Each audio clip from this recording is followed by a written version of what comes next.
कविता और शालिनी अमेरिका क्यों जा रही हैं? एयरपोर्ट पर रो पड़ी भीड़, सरकार का सिस्टम दहल उठा।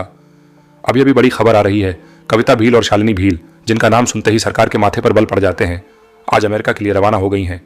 एयरपोर्ट पर हजारों की भीड़ उन्हें विदा करने के लिए जुटी। लोग रो रहे हैं और पूछ रहे हैं, क्या ये हमेशा के लिए जा रही है? क्या हम फिर कभी इन्हें नहीं देख पाएंगे? लेकिन जो नज़ारा कैमरे में कैद हुआ वो किसी आंदोलन से कम नहीं था।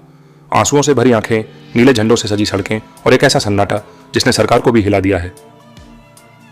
सुबह के 5 बजे थे। दिल्ली का इंदिरा गांधी अंतर्राष्ट्रीय हवाई अड्डा आम दिनों से बिल्कुल अलग दिख रहा था।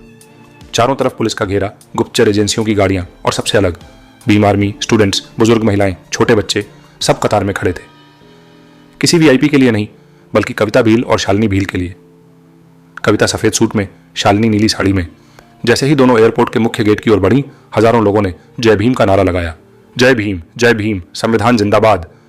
कोई अपनी मां के साथ आया था, कोई पिता के साथ, लेकिन हर चेहरा एक ही सवाल पूछ रहा था, दीदी जा क्यों रही हैं?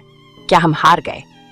पिछले साल जब कविता भील ने सांसद को थप्पड़ मारा था और जब शालिनी ने एसपी को ललकारा था, उस दिन से ये सरकार की आंख की किरकिरी बन गई थी। इनके घरों पर रेड पड़ी, परिवारों को परेशान किया गया, सोशल मीडिया पर गालियां दी गईं, झूठे केस बनाए गए, लेकिन ये टूटी नहीं। कविता जेल से निकली तो बोली, मेरे विचार को जेल में नहीं बंद कर सकते।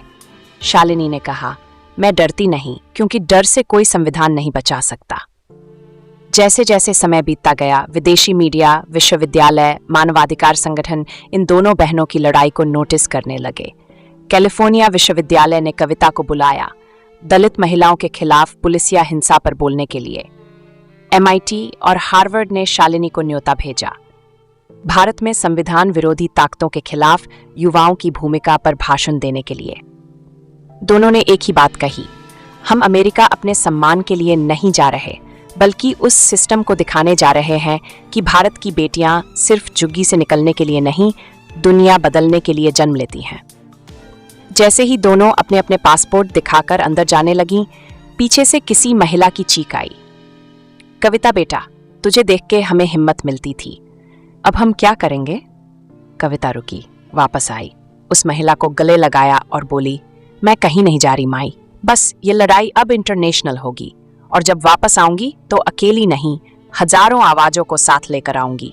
शालिनी ने बच्चों को गले लगाया और कहा, पढ़ो, लड़ो, लिखो और याद रखना, संविधान सिर्फ किताब नहीं, हथियार है। जैसे ही सोशल मीडिया पर कविता शालिनी की अमेरिका यात्रा ट्रेंड करने लगी, प्रवक्ताओं के बयान आने लगे, ये सिर्फ आत्मप्रचार है, विदेश जाकर देश को बदनाम कर रही हैं। लेकिन उसी वक्त UN से बयान आता है, भारत की दलित महिला कार्यकर्ताओं की आवाज को वैश्विक मंच दिया जाना चाहिए।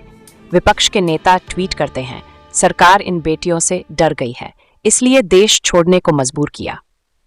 भीम आर्मी का बयान आता है, ये विदाई नहीं, आंदोलन की शुरुआत है। जब दोनों फ्लाइट में बैठी, कविता ने एक वीडियो रिकॉर्ड किया, मैं कविता भील आज इस धरती से विदा ले रही हूं कुछ दिनों के लिए, लेकिन मेरी हर सांस, हर विचार, हर कदम बाबा साहब के रास्ते पर ही चलेगा। भारत लौटूंगी, लेकिन उस दिन जब हर लड़की कविता बन चुकी होगी। शालिनी ने वीडियो पोस्ट किया, जब तक हम लौटें तुम लड़ते रहना और याद रखना, सरकार को डर सत्ता से नहीं, तुम्हारी चेतना से लगता है।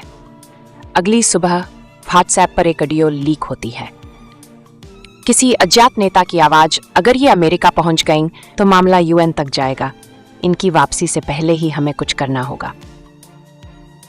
कहानी यहीं खत्म नहीं होती, कहानी अब शुरू हुई है। क्या अमेरिका में कविता और शालिनी को सम्मान मिलेगा?